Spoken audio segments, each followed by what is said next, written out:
sou a Joana. Desde cedo, fui a quietinha da família, como meu pai costumava dizer, com um tom que carregava uma ponta de crítica. Ele apreciava pessoas audaciosas, barulhentas, aquelas que ocupavam espaço, como meu irmão mais novo, Josh. Crescemos em um lar modesto em Riverton. Meu pai, Michael, era dono de uma pequena mercearia, e minha mãe trabalhava meio período na prefeitura, principalmente por causa do plano de saúde. Minha infância não foi terrível, mas tampouco calorosa. Aprendi cedo que o afeto em nossa casa era transacional. Se você quisesse um elogio, precisava se apresentar, e se você não fosse Josh, era melhor trabalhar o dobro para receber metade da atenção. Eu era uma leitora voraz, sempre encolhida em algum canto com um livro ou rabiscando em um caderno. Tirava notas máximas sem que me pedissem, não causava problemas, não saía escondida, não bebia. Tinha sonhos, mas os guardava para mim, de qualquer forma, não achava que alguém estivesse ouvindo. Josh era diferente, sempre charmoso, sempre brincando, sempre ultrapassando os limites. Ele mal passava de ano na escola, mas meu pai adorava seu espírito. É assim que se chega lá na vida, ele dizia, não sendo uma planta na parede. Lembro-me de um jantar no meu último ano do ensino médio, quando, nervosamente, contei que havia sido aceita em um programa de negócios de primeira linha. Cheia de esperança, perguntei se eles poderiam ajudar com a mensalidade. Houve uma longa pausa. Minha mãe olhou para o prato, meu pai pigarreou e disse, Joana, estamos orgulhosos de você, mas simplesmente não podemos arcar com isso agora. Talvez você pudesse trabalhar 1 ou 2 anos primeiro, juntar dinheiro. Assenti, tentei sorrir e disse a mim mesma que entendia. 2 meses depois, Josh fez 18 anos. Na mesma semana, ele destruiu seu carro usado em um racha. Cheguei em casa uma tarde e vi um Mustang novo e brilhante estacionado na nossa garagem, vermelho conversível, 0 km. Senti uma tontura. No jantar, não disse uma palavra, apenas fiquei sentada, o garfo parado, enquanto meu pai divagava sobre como um homem precisa de um carro que corresponda à sua ambição. Minha mãe passou a salada em silêncio. Lembro-me de observar o vapor subir do purê de batata e pensar como nada na minha vida teria um sabor quente novamente. Naquela noite, chorei no chuveiro, não por causa do carro, mas porque percebi algo mais profundo, eu não importava, não para eles, não de verdade. Eu era a rede de segurança, o pano de fundo, aquela a quem eles ligariam se precisassem de ajuda, mas não aquela a quem eles ajudariam. E, no entanto, não disse nada. Fiz empréstimos, trabalhei até tarde em uma lanchonete e depois no escritório de admissões da universidade, dormi 4 horas por noite, mesmo assim, fui excelente nos meus exames. Não ia muito para casa. Quando ia, tudo girava em torno de Josh, seu novo emprego, sua nova namorada, suas grandes ideias. Fiquei quieta por anos, mas o que eles não sabiam, o que ninguém sabia, era que a garota que eles descartavam estava construindo algo lentamente, tijolo por tijolo. E um dia, o mesmo homem que riu quando pedi ajuda viria bater à minha porta, implorando. A faculdade foi mais difícil do que eu imaginava, não por causa das aulas, mas porque carregava tudo sozinha. As outras garotas do meu dormitório recebiam pacotes de cuidados, ligações de fim de semana de casa, visitas surpresa dos pais. Eu recebia e-mails mensais da minha mãe, lacônicos e educados, atualizando-me sobre como as coisas estavam agitadas. Uma vez, Josh se envolveu em uma briga de bar e quebrou o pulso, e isso gerou um telefonema. Não me preocupei em contar quando entrei para a lista do reitor ou consegui um estágio competitivo, eu sabia que era melhor não esperar aplausos. O estágio mudou tudo. Foi em uma consultoria de médio porte em Chicago. Pela primeira vez, alguém viu valor em mim, não apenas minhas notas, mas minhas ideias. Eu trabalhava até tarde sem que me pedissem, fazia anotações em reuniões que ninguém me disse para comparecer. Ao final do verão, o CEO me chamou ao seu escritório e disse, Joana, você é perspicaz. Se algum dia precisar de um emprego, me ligue. Não chorei até voltar para o meu apartamento. Em casa, Josh já havia batido o Mustang novamente, desta vez dirigindo bêbado. Eles abafaram o caso, meu pai pagou os danos e deu desculpas. Garotos cometem erros, ele me disse ao telefone, é só uma fase. Mordi a língua com tanta força que senti o gosto de sangue. No meu terceiro ano, eu dava aulas particulares para calouros e gerenciava 2 empregos de meio período. Aprendi a economizar cada centavo, comendo arroz e feijão por semanas para poder comprar um bom blazer para entrevistas. Mantinha um diário, não de sentimentos, mas de planos de negócios, ideias de produtos, ângulos de marketing. Estudava as pessoas da mesma forma que outras garotas estudavam tendências da moda. Enquanto isso, Josh abandonou a faculdade comunitária, tentou um curso de imóveis e desistiu também. Meu pai deixou que ele voltasse para casa para se encontrar. Deu-lhe um pequeno empréstimo para começar algo próprio. Esse algo se tornou uma empresa de camisetas falida e depois um serviço de estética automotiva fracassado. Cada fracasso era culpa de outra pessoa. Uma vez, durante as férias de Natal, flagrei Josh rindo com meu pai na garagem. Eles estavam falando sobre como as mulheres ficavam emotivas quando não conseguiam se dar bem nos negócios. Saí antes que me notassem.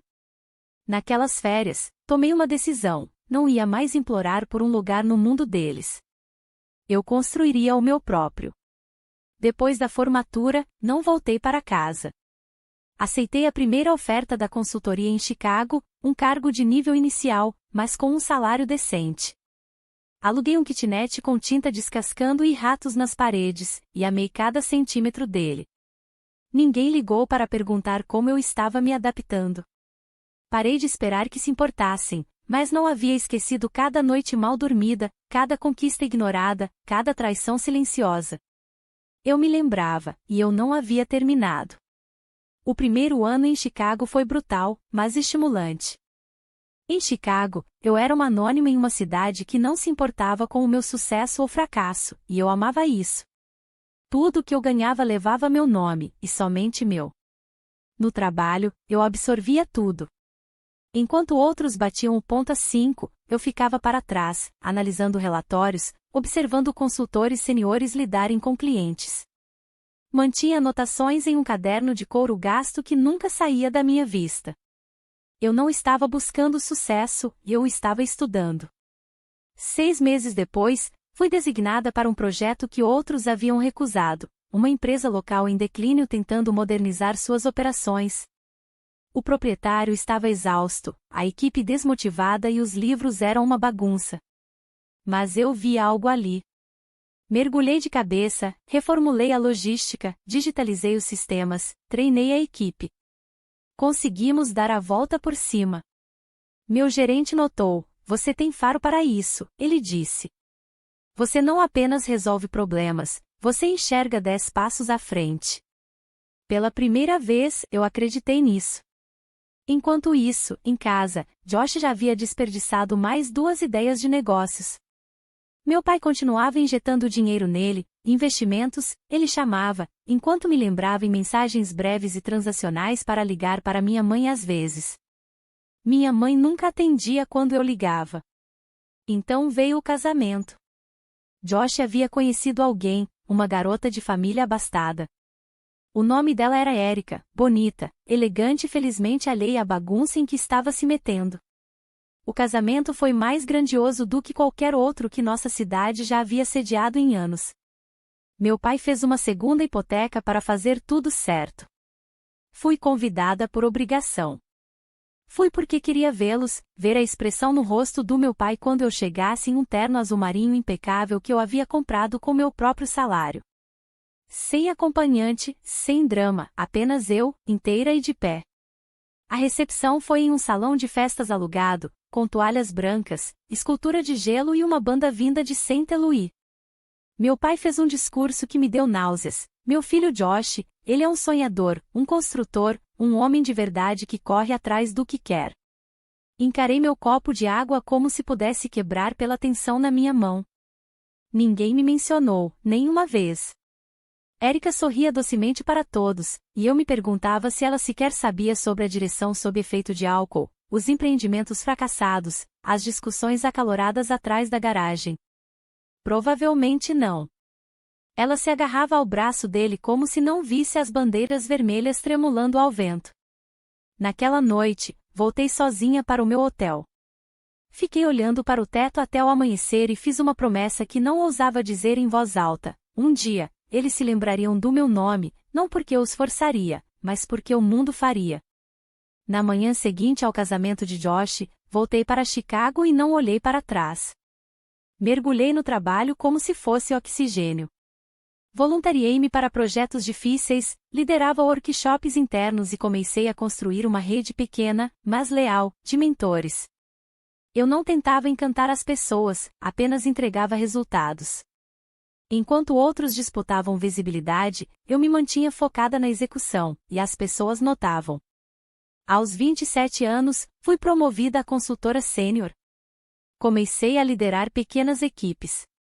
Eu não era extravagante, mas era eficaz e sabia ouvir. Os clientes confiavam em mim, meus colegas me respeitavam. Pela primeira vez na vida, não me senti invisível. Foi por volta dessa época que comecei a notar lacunas na forma como as empresas eram atendidas, particularmente startups lideradas por mulheres. Elas eram mal aconselhadas, subfinanciadas e constantemente menosprezadas nas salas de reuniões. Eu sabia como era essa sensação. Comecei a atender ligações particulares nos fins de semana, oferecendo conselhos gratuitos, indicações, apresentações. No início, era apenas para ajudar, depois se tornou algo mais. Comecei a ver padrões, problemas que se repetiam em diferentes setores. Fiquei pensando, e se alguém construísse uma consultoria que não apenas tapasse buracos, mas ensinasse as mulheres a construir seus próprios navios? Essa ideia criou raízes e não me largou mais. Enquanto isso, a vida de Josh começava a mostrar rachaduras. Erica o deixou 3 anos depois. Ela arrumou as malas e voltou para a casa dos pais. Soube disso por meio da minha mãe, que me enviou um e-mail frio perguntando se eu consideraria ligar para Josh. Ele estava passando por um momento difícil. Não respondi. Estava ocupada finalizando um pitch deck. Acontece que Josh havia acumulado muitas dívidas, investimentos fracassados, empréstimos pessoais em seu nome e no do meu pai.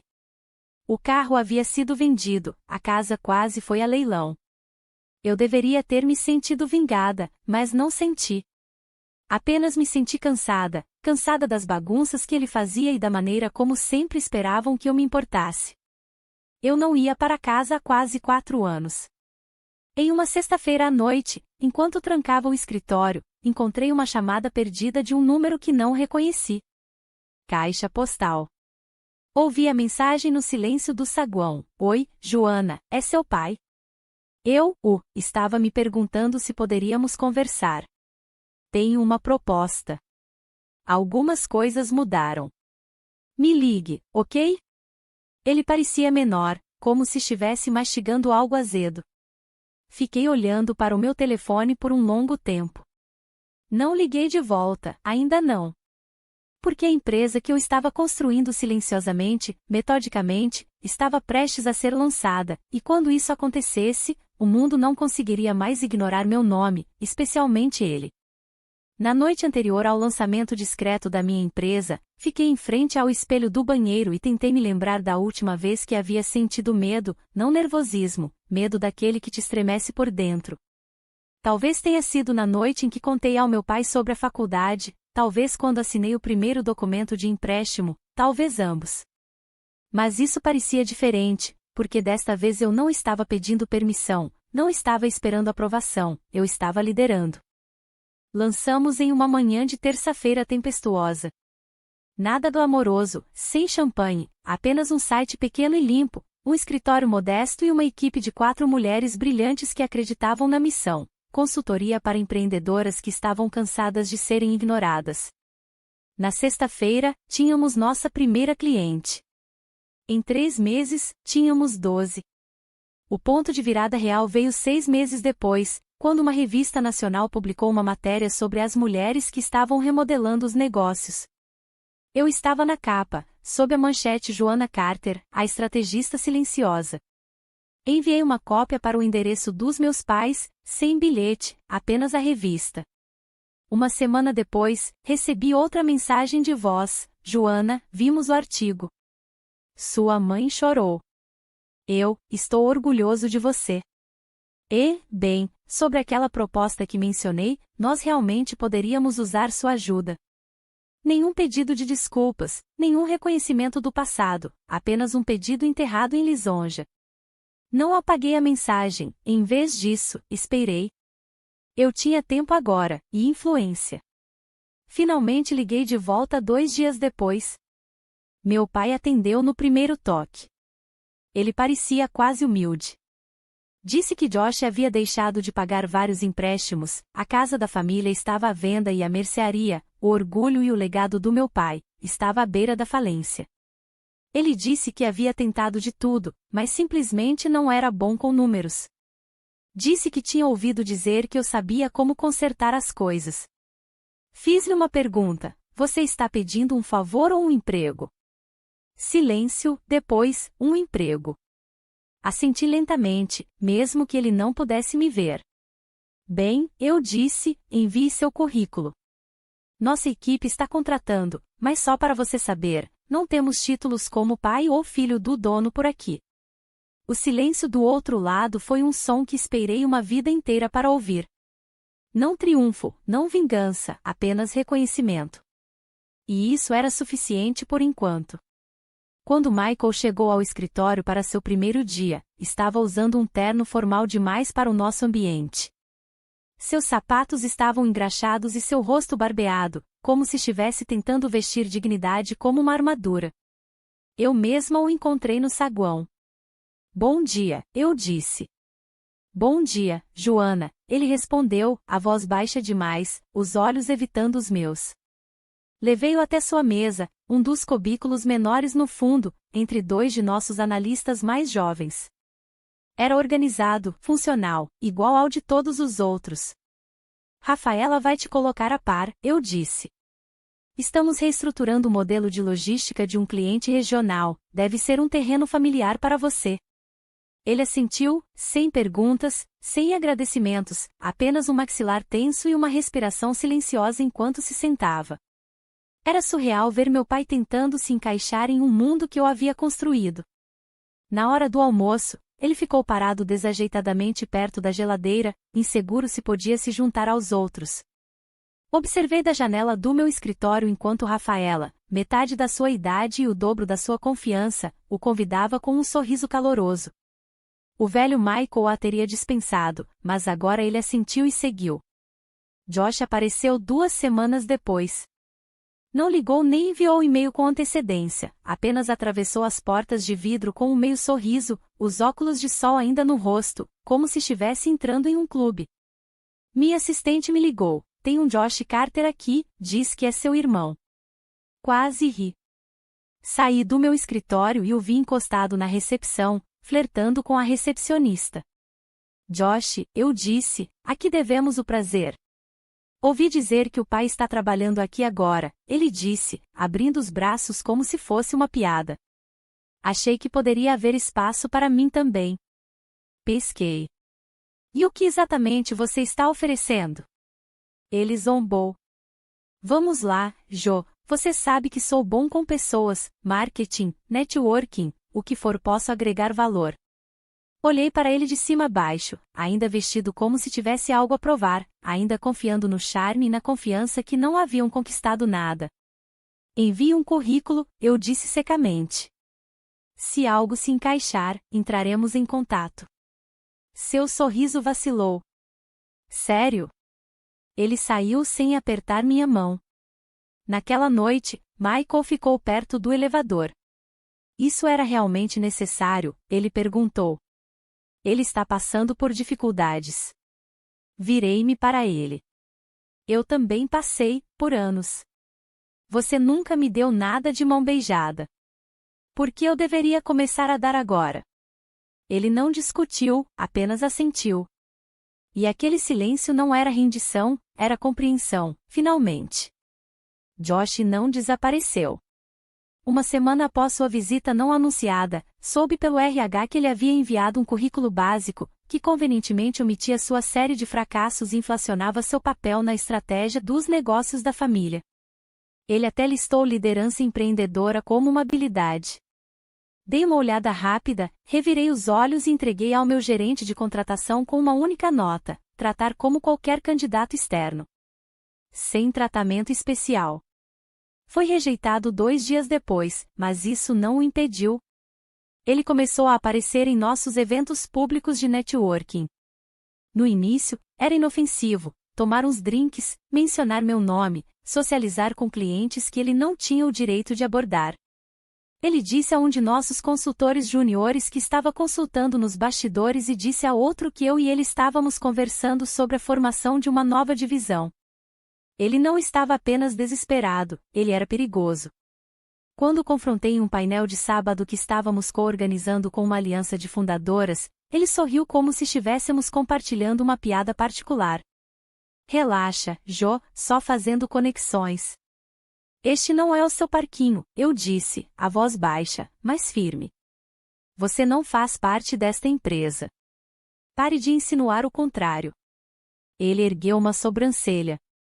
Uau, o poder te cai bem. Não achei que você tivesse isso em você. As palavras eram para machucar, mas não machucaram, não mais. O que machucava era ver como Michael estava lentamente se encolhendo. Ele chegava cedo, ficava até tarde, fazia seu trabalho silenciosamente. Era respeitoso, até útil, mas havia um peso nele, uma lentidão que não existia quando eu era criança. Eu via isso. Quando ele passou pela recepção e o crachá de Josh ainda estava lá, intocado, eu vi. Vi quando ele passou pela porta do meu escritório e não bateu.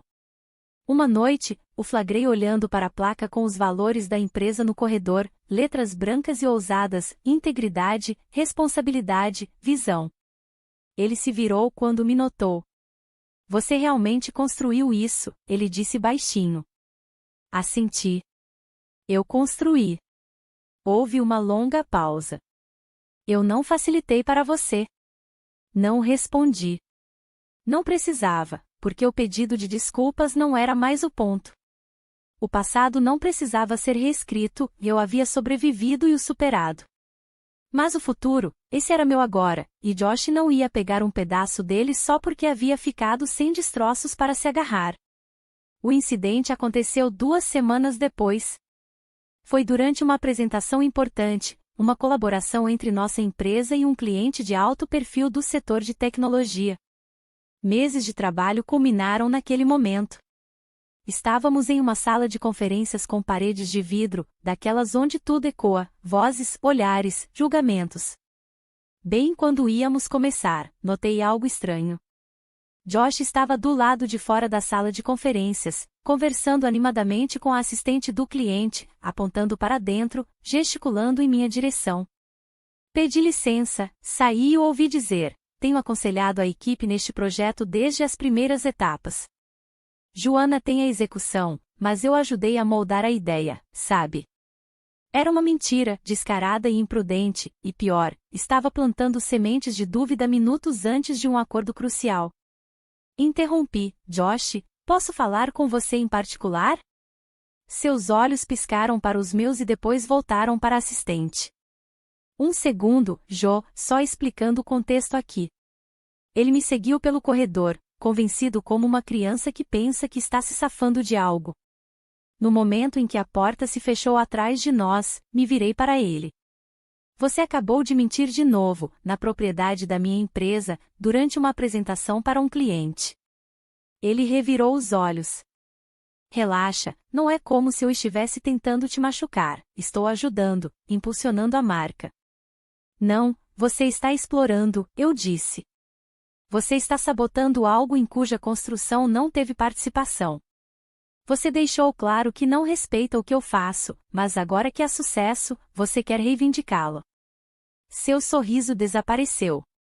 Não faça isso, Joanna. Eu sou seu irmão. Você também foi a razão pela qual passei fome na faculdade enquanto o papai comprava um segundo carro para você. Você foi aquele por quem eles torceram enquanto eu desaparecia. E agora que eu consegui, você acha que pode simplesmente entrar e pegar? Ele piscou, talvez pela primeira vez me vendo claramente. Se você alguma vez se apresentar falsamente como parte desta empresa novamente, eu disse lentamente, eu o banirei de todos os eventos, todos os espaços de parceiros e todos os círculos profissionais em que eu estiver. E acredite em mim, eu estou em mais lugares do que você pode imaginar. Ele saiu sem dizer mais uma palavra. Voltei para a sala, ajeitei meu blazer e fiz a apresentação como se nada tivesse acontecido. O cliente fechou o negócio em 24 horas. Mais tarde naquela semana, Michael veio ao meu escritório. Sentou-se à minha frente e juntou as mãos. Eu não sabia que ele ia fazer isso, disse ele, mas eu deveria ter sabido. Eu o criei, não é? Olhei para ele por um longo momento. Não, eu disse, ele fez suas próprias escolhas, assim como você está fazendo as suas agora. Sua voz falhou. Eu vejo agora. Tudo o que perdi, tudo o que ignorei.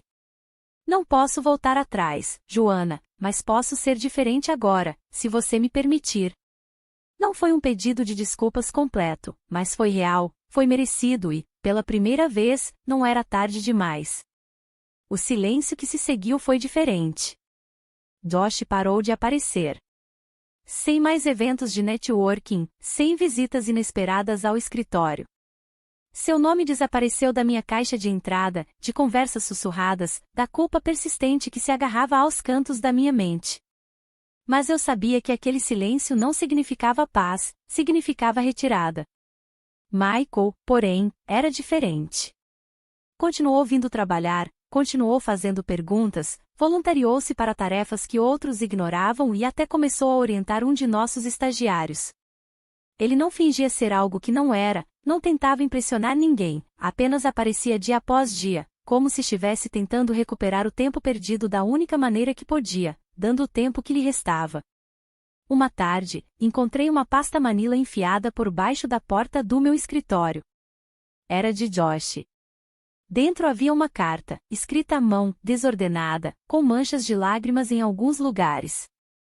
Ele disse que estava deixando a cidade, disse que não sabia quem era sem ser o garoto de ouro do papai, disse que me invejava, não pelo sucesso, mas pela força, por sobreviver quando ninguém ofereceu uma tábua de salvação, por construir algo quando todos os outros haviam tomado.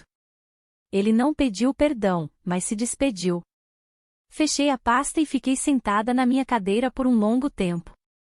Mais tarde naquela noite, Michael bateu. Ele nunca havia feito isso antes. Posso? Perguntou, parado na porta. Assenti.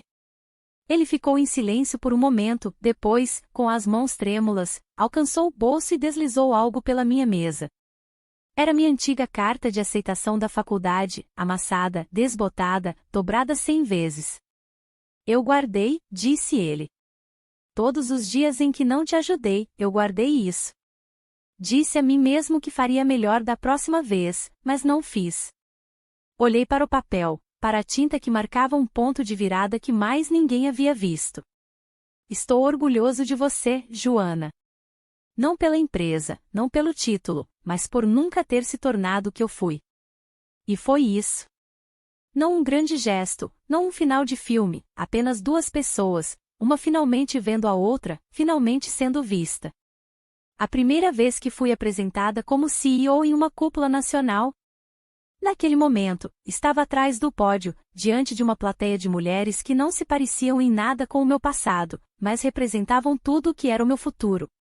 Não falei sobre margens de lucro ou projeções, falei sobre o silêncio, sobre como, por anos, pensei que silêncio significava força, manter a cabeça baixa, sobreviver sozinha, fingir que não doía. Mas então aprendi que o silêncio também esconde a injustiça, que falar claramente, estabelecer limites e esperar respeito não é uma traição, é um direito inato. Encerrei meu discurso com uma ovação de pé, e quando desci do palco, Michael estava lá, parado no fundo, apenas observando. Ele não disse uma palavra, não precisava. Alguns meses depois, expandimos nosso escritório, abrimos uma segunda filial em Detroit, nossa primeira filial oficial. Dei a Michael a opção de ficar ou ajudar a montar a nova unidade. Para minha surpresa, ele escolheu ir. Quero ver algo crescer do zero, disse ele, sem fantasmas antigos nas paredes. Ele partiu com uma caixa sob um braço e uma fotografia da equipe no outro. Acompanhei-o até o elevador. Não nos abraçamos, nunca fomos esse tipo de família. Mas ele segurou meu olhar e assentiu. Mandarei notícias, disse ele, e mandou. Quanto a Josh, não sei onde ele está agora. A carta foi a última notícia que tive. Às vezes me pergunto se ele recomeçou em algum lugar, se aprendeu a ouvir, a tentar, mas não prendo a respiração. E não carrego mais raiva, porque a vida que construí não é mais uma reação ao que eles não me deram, é um reflexo do que eu me dei. Uma manhã, abri um pacote no meu escritório. Dentro havia um cartão, sem assinatura, e uma cópia da minha antiga carteirinha de estudante. No verso, alguém havia escrito com caligrafia trêmula: "Você conseguiu, mesmo quando nós não ajudamos." Principalmente então. Guardo-a emoldurada na minha mesa, não porque precise do lembrete, mas porque eu mereci cada palavra, cada cicatriz, cada passo. O que você achou da história da Joana?